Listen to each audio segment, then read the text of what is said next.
فاتحہ۔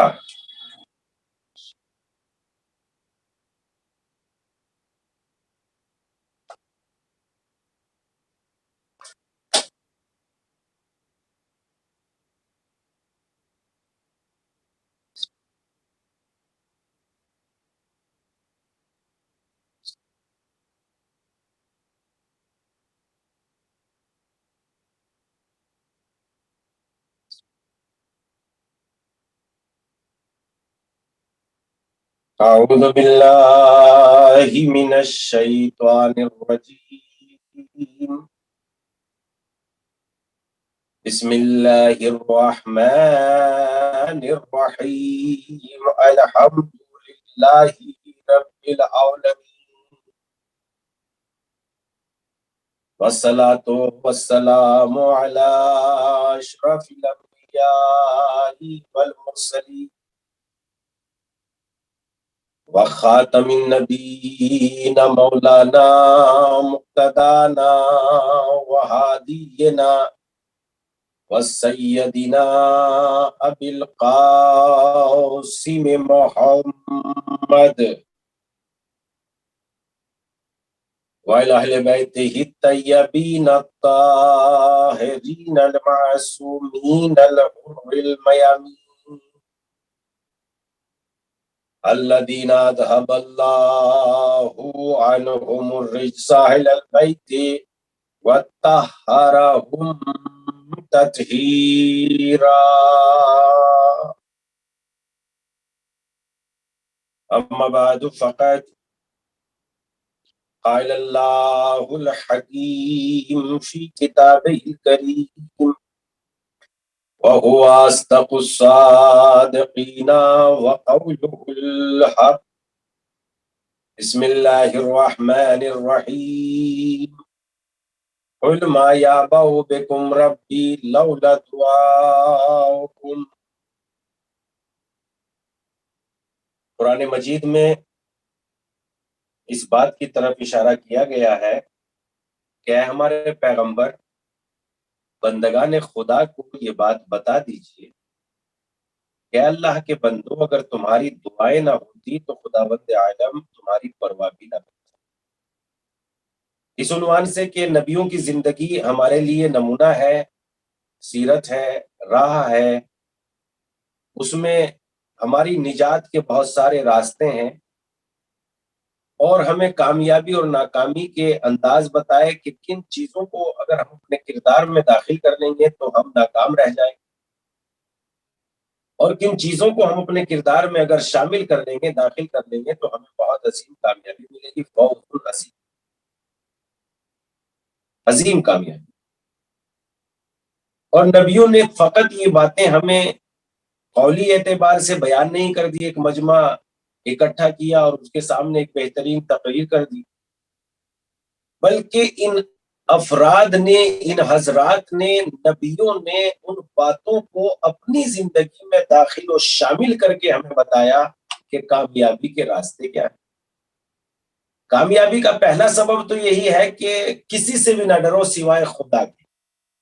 اور خدا سے ڈرنے کا مطلب بھی یہ نہیں ہے کہ خدا کوئی ڈرنے والی چیز ہے، بلکہ خدا کے سامنے اپنے گناہوں سے، یعنی وہ نادانیاں، وہ کوتاہیاں جو خدا کی بارگاہ میں پیش ہو چکے ہیں، جو ہمارے کردار سے ظاہر و صادر ہو چکی ہیں، ان سے ڈریں، اپنے گناہوں سے ڈریں۔ خدا کی قدرت عظیم ہے۔ سب سے پہلے ہم کسی سے نہ ڈریں سوائے خدا کے۔ جناب ابراہیم علیہ السلام کی سیرت و سنت، آپ کے کردار میں یہ بات داخل تھی۔ آپ نے تنو تنہا اکیلے، بالکل اکیلے، ایک اتنی بڑی حکومت سے جس کا حاکم نمرود جیسا سرکرا اور مغرور انسان تھا، حضرت ابراہیم نے اس مغرور سے تنہا مقابلہ کیا اور بتایا کہ خدا کی قدرت سب سے بڑی ہے، اور خدا کے سامنے نہ کسی مغرور کی کوئی اوقات ہے اور نہ کسی مزدور کی کوئی اوقات ہے، بلکہ جو خود احکام الہی پر عمل کر لیتا ہے، خدا کے نزدیک اس کی بڑی عزت ہے۔ اس مغرور انسان نے جب دیکھا کہ جناب ابراہیم اس سے نہیں ڈر رہا ہے تو اس نے بہت بڑی آگ تیار کی اور بہت بڑی آگ تیار کرنے کو اس کو رنگ دین کا رنگ دیا. اکثر و بیشتر لوگ جو مذاہب میں یا مذہب میں یا دین میں نقب زنی کرتے ہیں وہ دین کے دشمن بن کے نہیں بلکہ دین کے دوست بن کے ہی یہ چیز ممکن ہے کہ وہ دین کو نقصان پہنچا سکیں. نمرود کے بس کی بات نہیں تھی کہ وہ اتنی بڑی آگ کو روشن کر سکے کہ اس طرف سے اگر پرندہ بھی گزرتا تھا تو بھن جاتا تھا. لیکن نمرود نے اس بات کو دین کا رنگ دے دیا کہ اے لوگوں یہ تمہارے خداؤں کو برا سمجھتا ہے. تو جب دین کا رنگ دے دیا تو انسان جو ہے اس آگ کے لیے لکڑی اکٹھی کرنے کے لیے اس لیے نہیں لا رہا تھا کہ آگ روشن کی جائے گی بلکہ اس لکڑی اکٹھی کرنے کو وہ عبادت شمار کرتا تھا. عبادت جب انسان کی عقل و فکر اس طریقے سے جامد کر دی جاتی ہے تو وہ گناہ کو عبادت سمجھتا ہے اور عبادت کو گناہ سمجھتا ہے. یہ لوگ فکری اعتبار سے اتنے جامد تھے کہ نمرود نے ان کو دین کا رنگ دینے کے بعد آج بھی سلسلہ وہی ہے. ضروری نہیں ہے کہ ہر بیان فکر کو کھول رہا ہو. ضروری نہیں ہے کہ ہر تقریر انسان کے اندر اس کی اچھی استعداد اس کی اچھی صلاحیتوں کو ابھار رہی ہو بلکہ ہو سکتا ہے کہ بہت اچھی تقریریں انسان کے ذہن سے اس کی ذہنی قوتوں کو چھین رہی ہو. اور جب انسان کی ذہنی قوتیں چھن جاتی ہے تو انسان مفلوج ہو جاتا ہے. غرور کرتا ہے تو اپنے بہت سارے افراد ہیں اس کے پاس تو ان پہ غرور کرتا ہے. کئی لڑکے جوان ہیں اس پاس تو ان جوانوں پہ مغرور ہو جاتا ہے جبکہ یہ نہیں دیکھتا کہ یہ جوان تو ہے ان کے جسم تو بہت مضبوط ہے مگر ان کے روح کے اعتبار سے نہ یہ خدا کو پہچانتے ہیں نہ ایمان کو جانتے ہیں نہ دین کو جانتے ہیں نہ خدا کے حکم کے سامنے سر تسلیم خم کرتے ہیں. ان کا جو بھی قدم اٹھتا ہے خدا کی مخالفت میں ہی اٹھتا ہے تو ایسی اولاد سے نہ ہونا اولاد کا بہتر ہے. جھوٹ بولتے ہیں جو ناجائز اولاد کو جنم دیتے ہیں اور ان چیزوں کو اپنی ترقی اپنی خوبی اپنی طاقت کا نتیجہ سمجھتے ہیں کہ یہ طاقتور ہے. طاقت تو اس کو کہتے ہی نہیں لیکن اس کو ہمیشہ جاہل طاقتور سمجھتا رہے گا. اسی کو طاقت سمجھے گا جبکہ طاقت صحیح معنوں میں بدن کی طاقت کا نام طاقت نہیں ہے بلکہ فکر کی طاقت کا نام طاقت ہے. اب ایک جملہ آپ کی خدمت میں پیش کرتا ہوں. جناب حر علیہ السلام اگر بدن کی طاقت پر غرور کرتے رہتے تو ہمیشہ پسر سعد کے ہی ساتھ رہتے یزید کے ساتھ رہتے لیکن جناب حر علیہ السلام نے بدن کی طاقت کو طاقت نہیں سمجھا بلکہ حسین کے قدموں پہ معافی مانگنے کو طاقتور سمجھا اور معافی نے حر کو اتنا طاقتور بنا دیا کہ آج ہر گلی کوچے ہر امام بارگاہ سے ہر جگہ سے کہا جا رہا ہے اے حسین کے اصحاب تم پر سلام. اس میں حر علیہ السلام بھی ہے. یعنی اب پتا چلا انسان کی فکر انسان کو معافی کے رتبے تک پہنچا کے اتنا عظیم بنا دیتی ہے کہ خاک کربلا میں جہاں حسین کا خون شامل ہے وہیں حر علیہ السلام کا خون بھی شامل ہے اور انسان اب بڑے اطمینان سے کہہ رہا ہے کہ اے کربلا والو تم ہی پاک نہیں ہے وَطَابَتِ الْأَرْضُ الَّتِي فِيهَا دُفِنْتُمْ بلکہ تم بھی پاک ہو اور وہ زمین بھی پاک ہو گئی جس میں تمہیں دفن کر دیا گیا.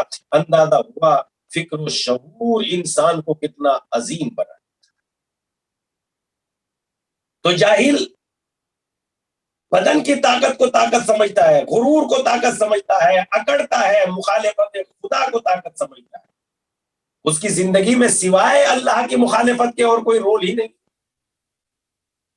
بس وہ صرف خدا کی مخالفت کرتا ہے جھوٹ بولتا ہے چوری کرتا ہے لوگوں کے مال کو غاصبانہ طریقے سے لوٹتا ہے اتہام لگاتا ہے الزام لگاتا ہے دوسروں کی عزتوں سے کھیلتا ہے دوسروں کو بدنام کرتا ہے.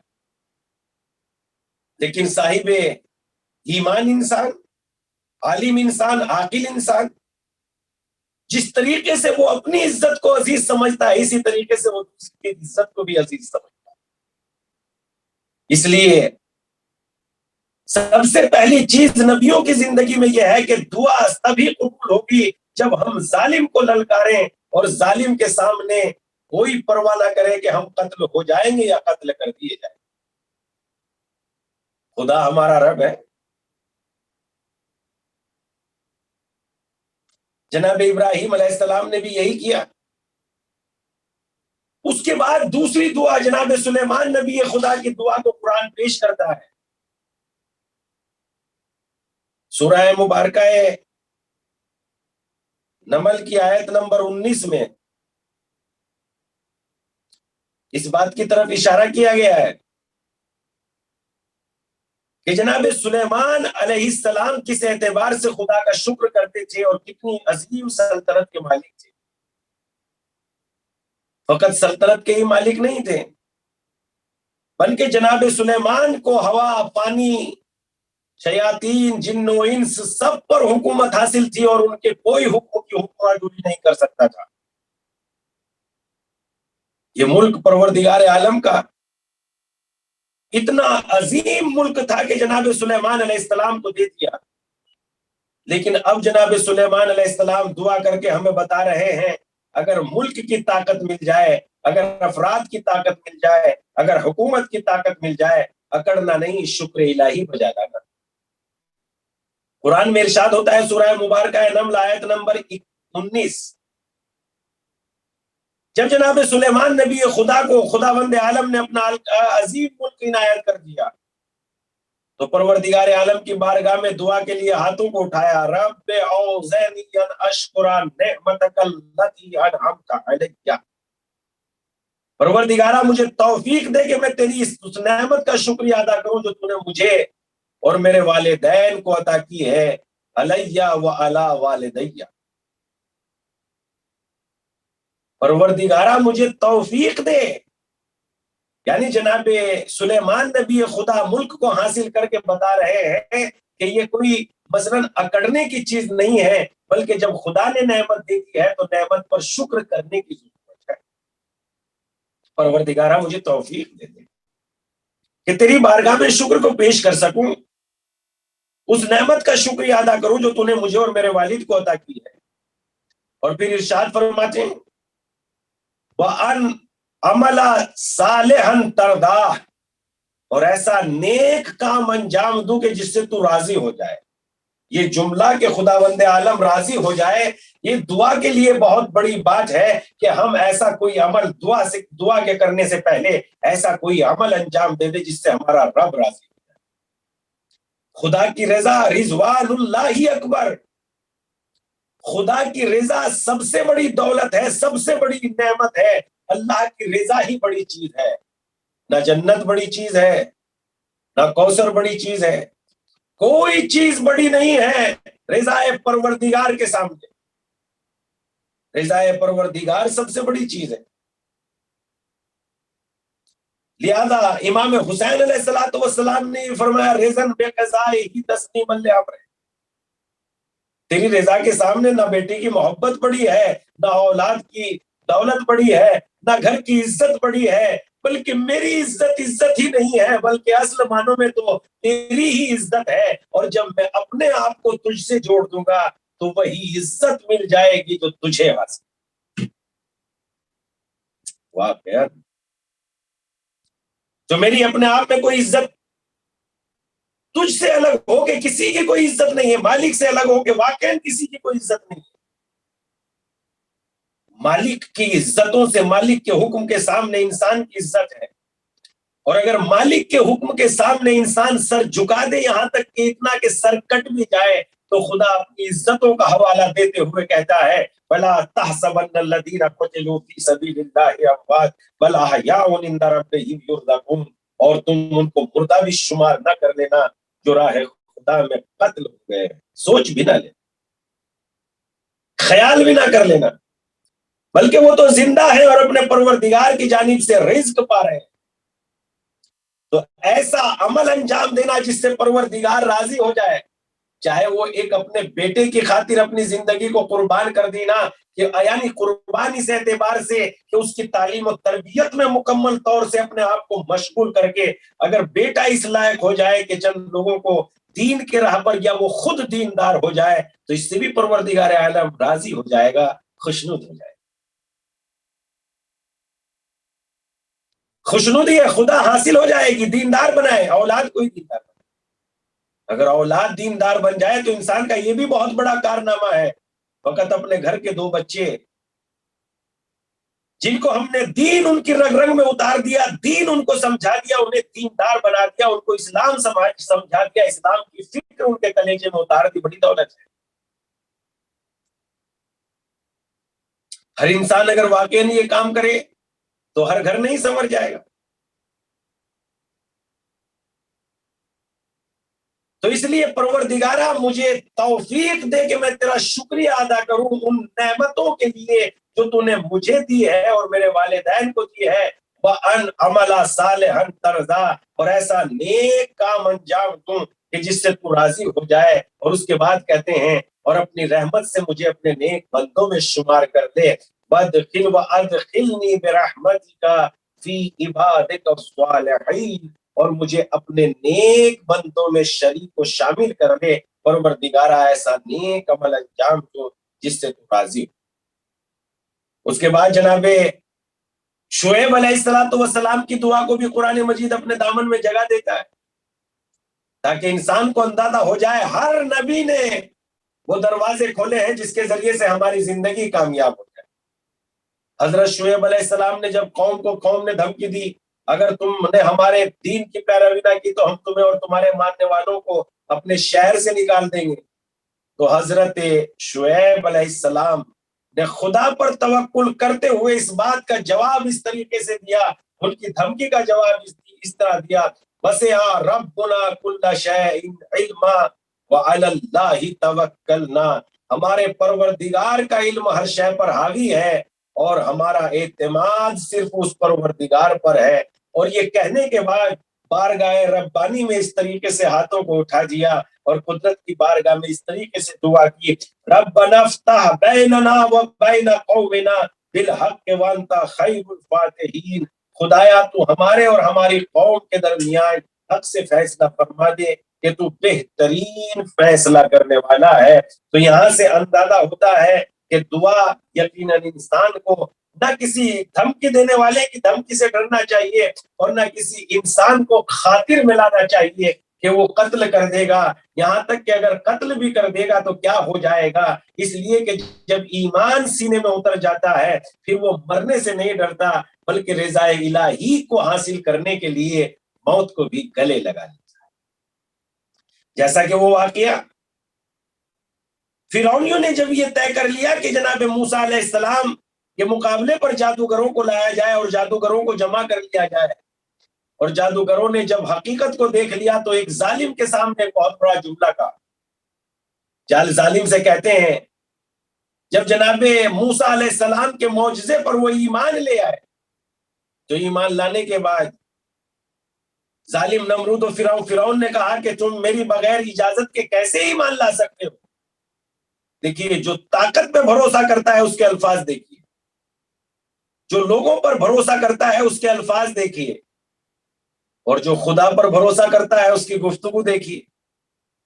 ان ساری گفتگو کو جو خدا پہ بھروسہ کرتے ہیں جو مومن ہے ان کی گفتگو کو، اور جو خدا پہ بھروسہ نہیں کرتے ان کی گفتگو کو اگر ایک موضوع کی صورت میں جمع کر لیا جائے تو اتنا زبردست میٹر یا اتنی زبردست ہدایت نکل کے سامنے آئے گی، واقعاً اندازہ ہوگا کہ جو اللہ پر ایمان لے آتے ہیں وہ کیسے اچھے انداز میں گفتگو کرتے ہیں، ان کی فکر کتنی عظیم، ان کے الفاظ کتنے شریف، ان کا کردار کتنا بہترین لطیف۔ اس اعتبار سے وہ کردار کو فرعون مغرور کے اعتبار سے کہتا ہے میری اجازت کے بغیر تم کیسے ایمان لے آئے، اور تمہاری سزا یہ ہے کہ تمہارے خلاف جانب سے ہاتھ پیر کاٹ دوں گا، یعنی اگر دایاں ہاتھ کاٹوں گا تو بایاں پیر کاٹوں گا، اور بایاں ہاتھ کاٹوں گا تو دایاں پیر کاٹوں گا، اور یہیں تک ہی نہیں وَلَا أُصَلَّبَنَّكُمْ أَجْمَعِينَ، اور تمہیں تو میں سولیوں پر بھی لٹکا دوں گا۔ اب دیکھیے یہ ایمان لے آئے تھے، ایمان کی نور روشنی ان کے دل میں اتری تو فوراً کہنے لگے لا ظاہرہ انا الی ربنا منقلبون. ارے کوئی فرق نہیں پڑتا کہ تو گردن کاٹے کہ پیر کاٹے کہ ہاتھ کاٹے کہ سولی پہ لٹکائے. انا الی ربنا لمنقلبون. ہم تو اپنے پروردگار کی طرح منقلب ہو جائیں گے یعنی چلے جائیں گے. ہم تو ہے ہی وہیں کے لیے, ہمیں تو جانا ہی وہیں ہے. یاد اب خوف کس بات کا ہے. اسی لیے قرآن نے اسلام نے تعلیم دی, بار بار کہتے رہو انا للہ و انا الیہ راجعون. ہم تو آئے بھی اسی کی طرف سے, جائیں گے بھی اسی کی طرف. کیا فرق پڑتا ہے کہ 4 دن پہلے چلے جائیں یا 4 دن بعد میں چلے جائے. اسی لیے اسلام ہمیں دعا کی تعلیم دیتا ہے. نبی کی زندگیاں دیکھیں کہ انہوں نے کس کس موقع پر دعا کی اور وہ نعمتوں کو لے کے مغرور نہیں ہوئے, ظالموں کی دھمکی سے نہیں ڈرے. اسی لیے نبیوں کا کردار ظالموں کے اعتبار سے حسین ابن علی کربلا کے میدان میں انجام دے رہے ہیں اور آواز دے رہے ہیں ظالم سے نہیں ڈرنا. ان کی آخری حد یہ ہے کہ یہ زیادہ سے زیادہ سر قلم کر لیں گے, خیموں میں آگ لگا دیں گے, زیادہ سے زیادہ یہ کر سکتے ہیں کہ یہ ہمارے لاشوں کو پامال کر دیں گے. مگر واقعا یہ کتنی بڑی درندگی ہے, یہ کتنی بڑی اپنے آپ میں یہ کیسی حیوانیت ہے. حمید ابن مسلم کہتا ہے کہ جب میں نے دیکھا حسین ابن علی کا سر قلم ہوا, عشر عاشور کا وقت تھا اور عشر عاشور میں امام حسین علیہ السلام جب تیروں پہ لاشا آپ کا معلق تھا, اس وقت شمر آگے بڑھتا ہے تو حسین ابن علی کے سر کو کاٹنا چاہتا ہے, دیکھتا ہے کہ حسین کا سر سجدے میں ہے. جملہ کہہ رہے ہیں پروردگارا جس نے تجھے کھو دیا اس نے کیا پایا, اور جس نے تجھے پا لیا مالک اس نے کیا کھویا. اور یہ حسین امام حسین علیہ السلام کا عظیم فکرہ, اس کو بہت عظمت حاصل ہے, واقعا پورا علم سمایا ہوا ہے. جس نے مالک کو حاصل کر لیا اس نے کھویا ہی کیا ہے, اور جس نے مالک کو ہی کھو دیا اس نے پایا ہی کیا ہے. حسین سب کچھ قربان کرنے کے بعد, علی اکبر کو قربان کرنے کے بعد, اور محمد کو قربان کرنے کے بعد, ارے حد تو یہ ہو گئی حد تو یہ ہو گئی کہ حضرت علی اصغر علیہ السلام کو قربان کرنے کے بعد, اور حضرت علی اصغر علیہ السلام کو قربان کرنے کے بعد حسین کہہ رہے ہیں, مولا کہہ رہے ہیں پروردگارا جس نے تجھے پا لیا اس نے کیا کھویا, اور جس نے تجھے کھو دیا مالک اس نے کیا پایا. اور اس کے بعد جب عصر عاشور حسین علیہ السلام کا سر جدا ہو گیا, الا قتل الحسین بکربلا الا ذبح الحسین بکربلا کی صدائیں جب بلند ہو گئی, ظالموں نے لاشوں کو پامال کرنے کے بعد جب سروں کو شمار کرتے ہیں تو پسر سعد کہتا ہے ارے سر تو 72 ہونے چاہیے, یہ 71 سر کیوں ہے. ارے ظالم اجارے حکم دیتا ہے لامے لامے نیزے لے لو اور کربلا کی زمین میں مارتے چلے جاؤ. اس وقت یہ ظالم لامے لامے نیزے دست کربلا زمین کربلا میں مارتے تھے, اور ایک جگہ وہ بھی آئی جہاں علی اصغر علیہ السلام کی میت ایک نیزے سے لپٹ کے آ گئی, ماں در خیمہ سے دیکھ رہی تھی اور ظالم اس بچے کا گلا کاٹ رہے تھے. ارے یہ کیسا ستم تھا, یہ کیسا ظلم ہے. کربلا میں حسین کا گھر اجڑ گیا, کربلا میں رباب کا گھر قربان ہو گیا. الا لعنۃ اللہ علی قوم الظالمین سیعلم الذین ظلموا ایہم ینقلبون. پروردگارا تجھے واسطہ محمد والے محمد کا ہماری مختصر سی عبادت کو قبول فرما. پروردگارا بے روزگاروں کو روزگار عنایت فرما. پروردگارا پریشان حالوں کی پریشانیوں کو دور فرما. پروردگارا تجھے واسطہ محمد والے محمد کا کہ جہاں جہاں انسان آباد ہے ان کی جان کی مال کی عزت کی آبرو کی حفاظت فرما. پروردگارا ہمارے آقا کے ظہور میں تاجیل فرما. پروردگارا ہمیں ان کے اعوان و انصار میں شمار فرما. ربنا تقبل منا انك انت السميع العليم